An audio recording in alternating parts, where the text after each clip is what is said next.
اللہ وبرکاتہ۔ اعوذ باللہ من الشیطان الرجیم، بسم اللہ الرحمن الرحیم۔ یا ایہا الذین آمنوا لا یحل لکم ان ترثوا النساء کرہا، صدق اللہ العظیم۔ حال دل ان کو سنانا ہے مجھے اے جذبہ شوق، حال دل ان کو سنانا ہے مجھے اے جذبہ شوق، بجلیاں پھوٹ کے بھر دے میرے افسانے میں۔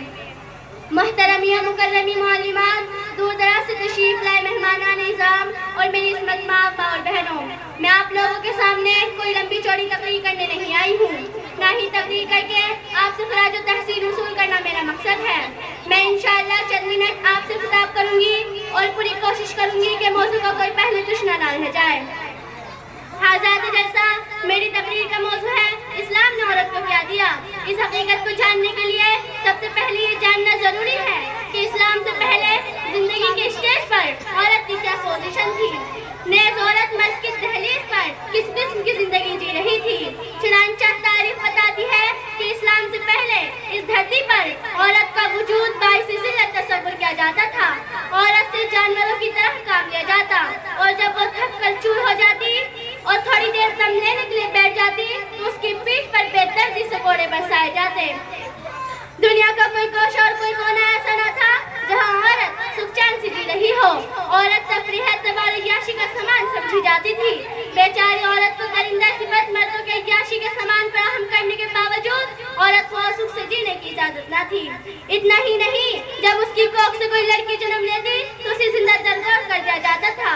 گویا عورت دھرتی کی چھاتی پر بوجھ سمجھی جاتی تھی۔ ان تمام انسانیت کش مظالم کے باوجود عورت کو آنسو بہانے کی اجازت نہ تھی۔ بیچاری کس سے فریاد مانگتی، کس سے مدد کی بھیک مانگتی۔ جنگل کے قانون میں بکری کی ممیاہٹ کہاں سنی جاتی ہے؟ جانوروں کی بستی میں انسانیت کی چیخ و پکار کون سنتا ہے؟ حضرات باز، زمانے جاہلیت میں عرب کے ایک نامی شخص کی درندگی کا واقعہ تاریخ میں نقص ملتا ہے۔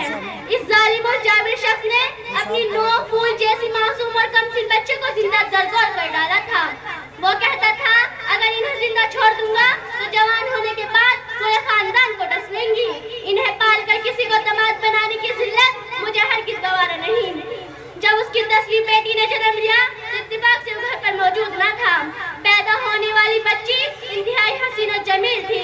اس کا دلکش اور معصوم مکھڑا چاندنی کو شرماتا تھا۔ ماں نے قیس کے خوف سے ایک پڑوسن کے ہاں بچی کے پلنے کا نظم کر دیا تھا۔ ماں کی طبیعت جب بچی کو پیار کرنے کے لیے نہ چلتی تو پڑوسن کے گھر چلی جاتی اور خوب پیار کرنے کے بعد گھر لوٹ آتی۔ ایک بار لڑکی کھیلتے کودتے اپنے گھر آ گئی۔ اتفاق سے اس وقت اس کا باپ قیس بھی گھر پر موجود تھا۔ قیس کو اس گڑیا سی لڑکی پر پیار آیا اور ان پر پدری سے مغلوب ہو کر سینے سے چمٹا لیا۔ بیوی سے پوچھا یہ کس کی لڑکی ہے؟ مجھے تو اس پر بے ساختہ پیار آ رہا ہے۔ بیوی نے سمجھا شاید قیس کے دل میں جذبہ فطری بیدار ہو چکا ہے اور اس کے دل کی بنجر اور پتھریلی زمین سے محبت اور مربت کے چشمے ابل پڑے ہیں، اس لیے اس نے بتا دیا یہ تو اس کی اپنی بچی ہے جو ایک پڑوسن کے یہاں پل بڑھ کر اتنی بڑی ہوئی ہے۔ قیس نے جب یہ سنا تو اس کے تن بدن میں آگ لگ گئی اور ناک کی طرف ہنکارنے لگا اور بچی کو بیوی سے چھین کر اس میدان میں لے گیا جہاں اس نے 9 کمسن لڑکیاں زندہ دفن کر دی تھی۔ ایک جگہ بچی کو بے دردی کے ساتھ زمین پر پٹکا اور تیزی سے گڑا کھودنے لگا۔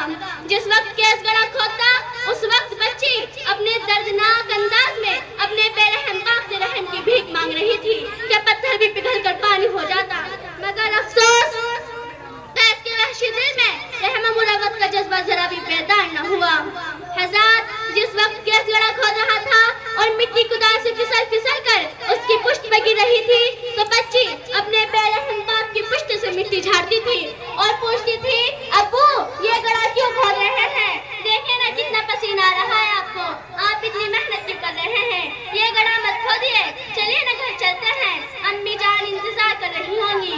مگر وہ جلاد اور وحشی باپ رحم تو کیا کرتا، گرج کر کہنے لگا چپ رہو، اپنی بھولی بھالی باتوں سے میرا دل نرم کرنے کی کوشش نہ کرو۔ میں یہ گڑھا اس لیے کھود رہا ہوں کہ تمہیں اسی گڑھے میں دفن کروں گا۔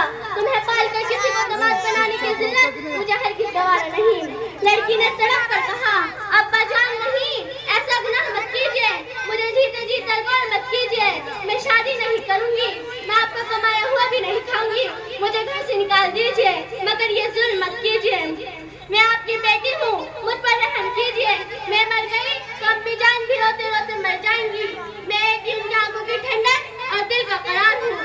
میں نہ رہی تو اپنا گلا گھونٹ ڈالیں گی. بچی چیختی چلاتی رہ گئی مگر جلاد باغ نے اسے گڑھے میں دھکیل کر اوپر سومن اور مٹی ڈال دی. حضرات گرامی, عرب میں صرف یہی ایک شخص نہیں تھا جو اپنی بچی کو زندہ زمین میں گاڑ دیا کرتا تھا, بلکہ پورا عرب اسی لعنت میں گرفتار تھا. سچ تو یہ ہے کہ پوری دنیا سرکشی کی مذموم رسم میں گرفتار تھی. میری پیاری بہنوں, اسلام آیا تو اس نے عورت کو کھویا ہوا مقام دلایا. اس نے لڑکیوں کو زندہ درگور کرنے کو حرام قرار دیا. اس نے عورت کی عصمت اور عفت کی حفاظت کرنے کو واجب قرار دیا. غرض یہ کہ اسلام نے عورت کو پستی اور ذلت سے نکال کر عزت کے بلند مقام تک پہنچایا تھا. مگر کتنا افسوس کا مقام ہے کہ اسلام نے جس عورت کو پستی سے اٹھا کر اور جس سلیہ پر کھڑا کیا تھا, آج وہی عورت اسلامی اصولوں پر تنقید کر رہی ہے, اسلامی قوانین و ضوابط کو گھٹے گردان رہی ہے. وہ اسلام کی ساری حکمت اور مصلحتوں کو نظر انداز کر کے مغربی تہذیب و تمدن کے سانچے مہد کو ڈال رہی ہے. خدا ہماری ماں اور بہنوں کو عقل سلیم عطا فرمائے تاکہ اسلام کے عالمگیر اصولوں کو سمجھ سکے اور اپنے دار عمل سے نکل کر آگے بڑھنے کی حماقت نہ کریں. آمین. اپنے اجداد کی تعلیم کو بیچا نہ کرو, روح اسلاف کو تکلیف ہو ایسا نہ کرو. غیر کے سامنے دستار امن خم کر کے اپنی تہذیب کو سنسار میں رسوا نہ کرو, اپنی تہذیب کو سنسار میں رسوا نہ کرو. وآخر دعوانا ان الحمدللہ رب العالمین.